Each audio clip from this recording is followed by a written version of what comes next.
Hey everybody! In this video I'm going to go over the exact expectations for the forensic lab. This one can be a little complex, but we'll get through it and it'll be a lot of fun. In this lab you'll find two different things that you'll need. Number one is this handout here that goes through your thing that you're going to turn in. Okay, it goes through all the questions you're going to answer. It goes through all the kind of the story behind what's going on here. And the second thing you'll be given in this packet is you'll see a list of poisons that can dissolve in different solvents. Okay, more on that later. So here's the story going on in the lab. Now you can click on these educational videos that are going to help you do the things that you need to do for this lab. But let me go through the story. So to set it up, you are a forensic scientist. You're playing the role of a forensic scientist, and you are going to determine the poison that was used to kill a famous guitarist in a murder mystery. Okay. And so what you've been handed is that the murder was carried out by somebody dissolving a poison in the famous guitarist's water. Okay, so you're going to use that to then determine what the solvent that was used to dissolve the poison, what the percentage of the solvent was that was in the water mixture, and then ultimately you're going to determine which poison was used to murder the famous guitarist. Okay, so keep in mind that the purpose of this will be you trying to present your findings in a court of law, so you need to make sure you follow your directions pretty closely. Okay, now in another thing that you'll be given separate is an unknown. So for this lab, there are two unknown packets, two sets of unknown. Okay, so there's unknown 1 and unknown 2. Unknown 1 looks like this. They both have the same format. And so you'll see that the data set here, it says data packet for unknown set 1.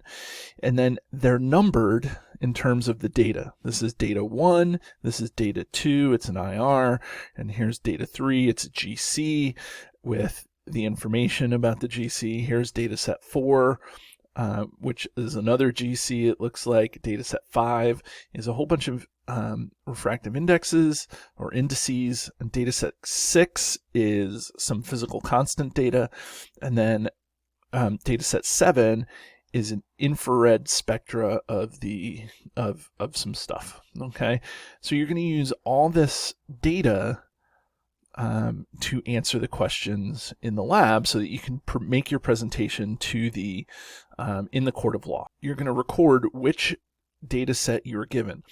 Now realize that your data set, in that data set, there are two samples. There's a sample that is just the pure solvent, okay, with that was found in the dressing room, and then you actually have the water bottle that was used at this crime scene, which then would be the water bottle, the water mixed with the solvent, so that you can analyze that. So then we're just going to follow the steps through this. It's almost like a choose your own adventure, or fill out your own adventure story here. So we need to know which set you were assigned, set 1 or 2, and then you're going to look up on your own the index of refraction of the 3 possible solvents. I'll give you waters here, but then there's acetone, hexane, and ethanol. Okay. Now, I tried to clearly communicate that here you're going to use data 1 and 2 from the data packet. Here, let me split my screen here, so you can see that the index of refraction in the IR of the pure solvent, you're going to use that information to answer this, okay? And so you can see here, found in the student data packet, okay? So using those two pieces of data, you should be able to determine what solvent was used, okay? Now, you fill out which solvent it was, and then the important part here is to explain your answer. Now, once you have this, now you can narrow down the poison to 3 different poisons, because what we know is that there's only 3 different poisons that can dissolve in each of the solvents. Okay, that's not actually true in real life, but it is for this lab. So you can go back to the poisons that can be dissolved in different solvents, and you find which 3 poisons there are. Okay, so for acetone, it can be these 3 poisons. For ethanol, it can be these 3 poisons. For hexane, it can be these 3 poisons. Okay, so then you go to data 3 and 4. 3 and 4, you're going to find out our GCs. And so using those GCs, you'll be able to figure this information out. And then data set 5 is creating the calibration curve, and that's going to be what the video up above is going to show you how to do, create a calibration curve using index of refraction. And so you get some index of refraction data, and you want to make sure that this data agrees fairly closely with the GC data. For this question right here, I want you to explain one possible reason that the data wouldn't agree. You'll probably find that your data should agree or should be close, but you want to take this and you want to find out, you want to give me some reason why you think it wouldn't agree, whether it's the GC or whether it's the index of refraction or how those processes are done or whatever it is. Okay, and so then you're going to take and you're going to interpret data 6. And so because we're doing this digitally and it's a little bit different, we did a couple of things in the lab that talk about purify these sorts of things. So I want you to look at the information and answer these questions based on that. And then the last thing you're going to do is you're going to look at data set 7, and I think it's an IR, and you're going to make a final conclusion as to the poison. Then you're going to take all of these parts and you're going to come up with a final analysis. Because this is being presented to a court, you can't just say, well, the poison is this. You have to go through your process of determining it, because in a court of law, they want to hear the documentation and the processes that you were using in order to come up with your final answer.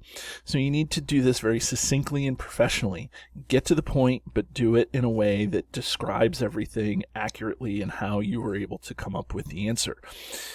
So in the end, you're going to tell me 3 things, okay, in this final analysis. You're going to tell me what the solvent was used to dissolve the poison, what the percentage of the solvent was that was in the water bottle, and then you're going to tell me what the actual poison was that was used to kill the famous guitarist. Okay, and all of that information you can figure out based on this lab. So this is a really long informational video to get you started, but you'll probably need to come back to it in order to make sure you know what you're doing. Okay, so there is the forensics lab, and have a great day.